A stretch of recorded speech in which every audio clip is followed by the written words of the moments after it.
Richard, as we get going here this morning, I want you to grade your colleagues, Tom Murphy's whoop, whoop, whoop, whoop, versus Chris Berman, whoop, whoop. Compare those two. How close did Tom get to his trying against Chris Berman?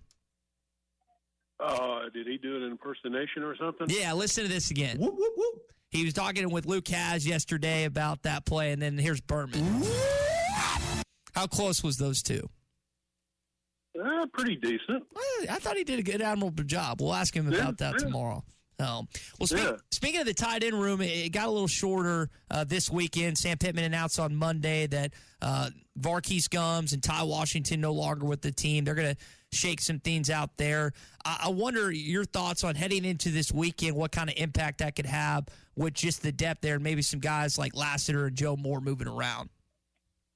Yeah, well, the depth obviously is a concern because not too often you lose two guys at a position, especially a skill position, at one time. So that is a concern. But at least with how do you pronounce his last name from Denmark? Anders Poshka, I think is how you say it. Yeah, I'd much rather you guys say that than me. Broholm was easier when he was here. Yeah. He had a good game this weekend.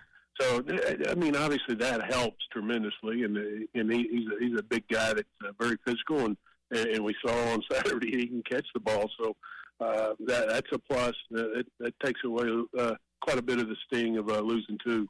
I heard Luke say last night that he feels like the offense is going to start gelling better. Taylen Green said the same thing yesterday on Feinbaum and this morning on Chuck and Bo. I know you got some really good defenses you're playing the next two games, but Richard, how do you see maybe the offense evolving the last 4 games of the season under Coach Petrino? Well, I think we talked about this. I mean, especially when a guy that's coming in as a quarterback like Taylen, learning new terminology, new playbook, everything, being coached differently, it takes an adjustment. And I figured about 5-6 games into the season, you'd probably see him kind of hit his stride a little bit, and he seems to have done that. Obviously, he's going to be tested, like you said, in at least 3 of the last 4 games, pretty seriously, and that's going to determine, hey, not only his the way he plays at the end of the season, and now he's remembered, but also how Arkansas comes out. If he plays anything like he has the last 2 games, and I mean, minus that interception with LSU, they got a shot to do some serious damage, and not only obviously go to a bowl game, but possibly go to a really nice bowl game. So I think he's got a lot of confidence, obviously, after Saturday, and I thought he's been playing with a lot of confidence even before that. Yeah, I think one of the other sweet things in this game, and we were talking about the kind of the rivalry aspect, how tight this has been, but Ole Miss is hanging on by a thread to get in the playoff. They got to run the table, but you can you will definitely end their playoff hopes if you can beat them Saturday. And I think that's some added motivation, at least from the outside looking in, it appears to be. Yeah, I think that may enter the guys' minds, but I think the main thing is they're looking for the W, and that's a byproduct of getting a victory. But I think that when you win, and they haven't been consistent in winning, win, loss, and I think you're looking for consistency and that feeling to be able to win back-to-back weekends. I mean, that's a great taste and something that Arkansas really hasn't had much of in the last really three years. And you look at we were talking about the defense and the numbers that you watch them play against Tennessee, and you see some of these games that they've kind of been at their best, and then LSU and Mississippi State has kind of been particularly LSU. I mean, to me, the consistency, if you can get that defensive unit, which has performed very well at times, but somehow near their best this week, you feel like you got a great chance to win the game. No doubt, and that's I'm sure that T. Will's challenging them this week, saying that hey, this is supposed to be one of the best offenses in the country. This is your opportunity to shine, and help the offense and get a W. But I mean that's the challenge, and all those guys, they know that, and a lot of it has to come down to matchups and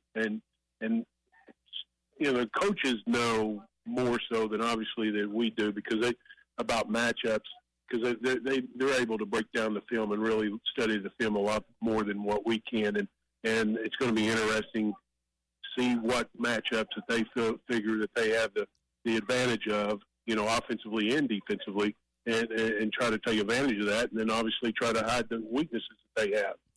Richard Davenport's with us, Whole Hog Sports, Arkansas, Democrat-Gazette. RD, you wrote recently about Tavian Wallace, a young man, I believe a Georgia linebacker, 4-star, that they're really excited about. It was a big get.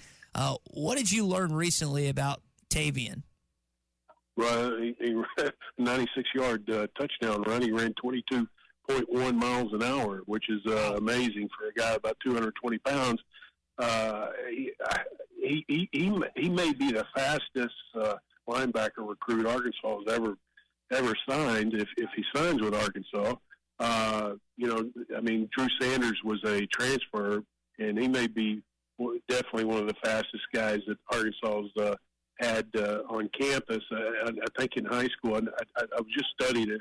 I know he ran a 10.91 at 6'5", about 220 pounds in high school, and I thought I saw where he ran like a 10.7. Well, Tavion, he ran a 10.61 back in the spring. I mean, that's elite speed, not only just for a linebacker, but also any high school athlete. So that's something that maybe Arkansas hasn't seen in quite some time, as far as his speed.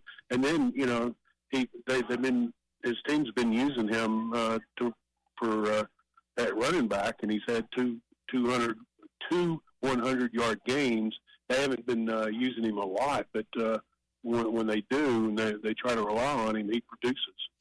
Other thing that I think Arkansas fans are seeing with recruiting is on the basketball side. And I'm not going to sit here and tell you that Muss didn't bring in some talented players. We know about Jordan Walsh and Anthony Black, who had a game winner last night, and some of the guys he was able to bring to Fayetteville. Cal's taking it even to another level. You wrote about 5-star forward Caleb Wilson. What's the latest on him and maybe trying to add a future class, RD?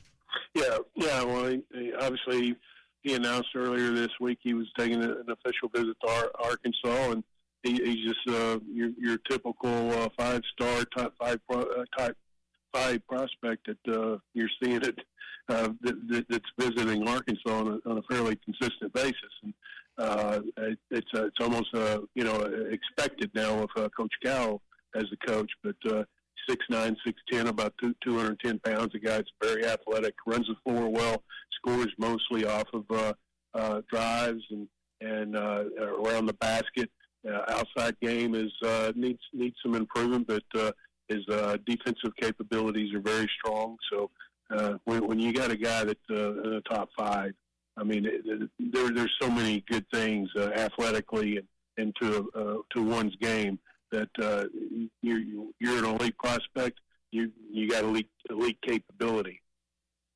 You got TCU this Friday in Fort Worth. Then you've got Lipscomb at home for the first game of the season. You'll go back to the Dallas area to take on Baylor.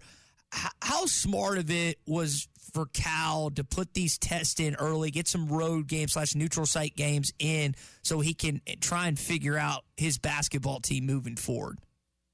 Well, I mean, I think so many times you see some teams, they build their resume, early season resume off of subpar competition.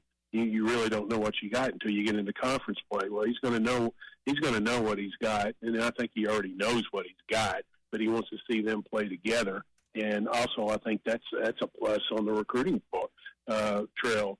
You played big games on national TV, which they're going to be doing in non-conference. I mean, guys that are big-time players, they want to be on a big stage, not only just during conference play, but also in non-conference play, and be in the spotlight.